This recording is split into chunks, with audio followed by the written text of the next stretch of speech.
Thorens turntable here, we're going to just do a lubrication job on this one here. So how you lubricate one of these old Thorens units, belt drive units.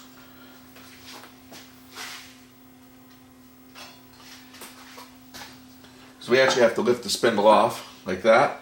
We just want to make sure that the oil is not drying out in the base here. We're going to clean this off and we're going to lubricate the bearings here. We're also going to do the motor on here. So what I'm going to do is I'm going to get a Q-tip. I'm going to soak it in some solvent or alcohol and clean out the bearing, let it dry, and then we're going to re-lube it with oil and do the same on the synchronous motor over here. This is part of normal maintenance on these belt drive turntables. It should be done occasionally. So what I'm using is I'm just using 99% isopropyl alcohol, and we're just going to use that to clean any gunge out of the bearing.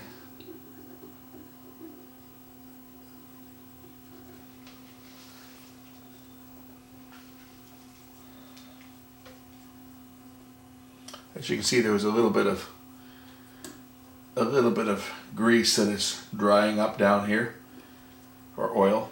So we're going to clean out the bearing, and then I'm going to get my air compressor and we're going to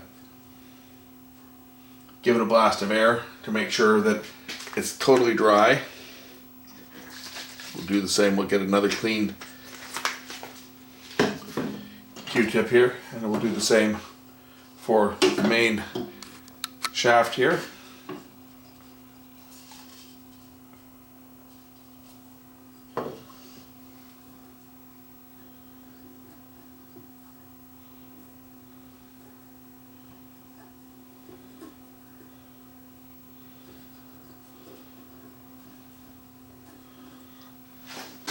Now we'll give it a good shot of air just to make sure that it's dry.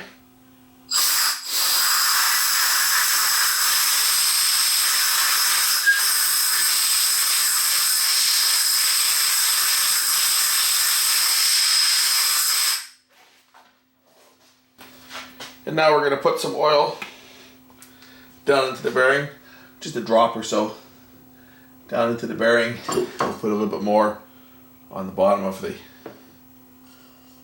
spindle, spin it a bit, and it will go down.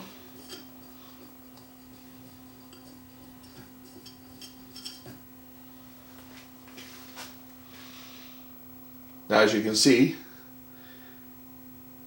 that spindle will spin for quite a while.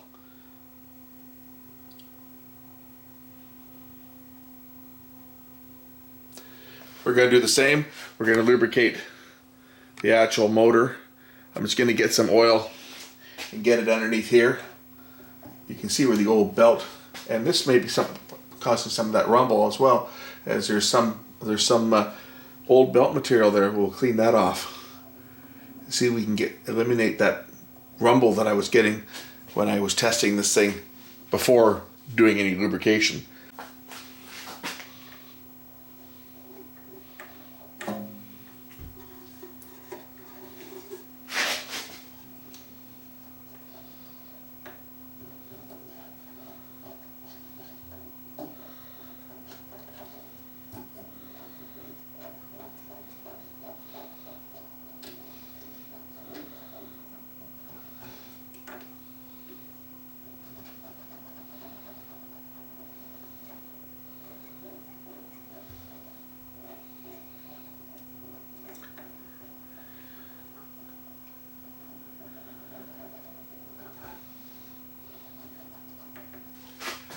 I'm also going to clean the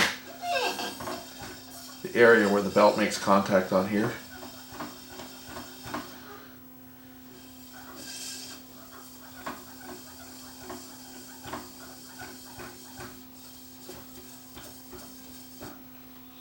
Okay, time to lubricate the motor. I'm just going to take a drop of oil that I've got on the end of a screwdriver here, and I'm just going to take it underneath there and stick it up against the shaft.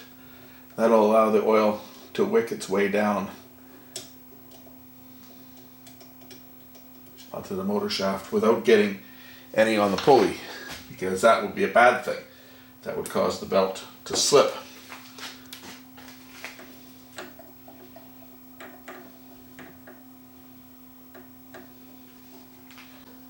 Placing the belt back on. And this is supposed to be the correct belt for this unit. I did get this belt from a hi-fi shop that specializes in turntables. There's 45, 33 operation. There we go.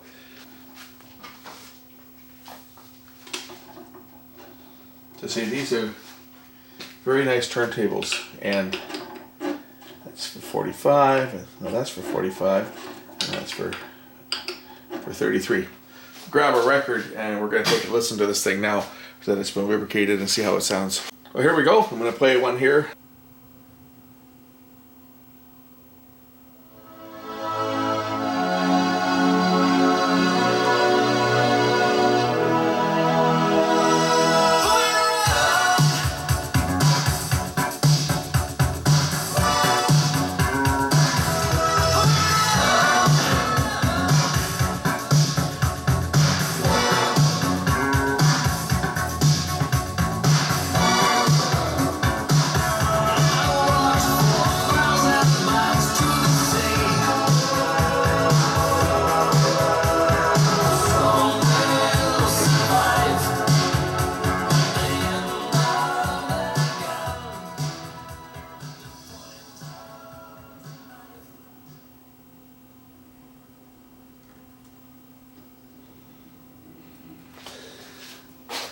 Sounding good.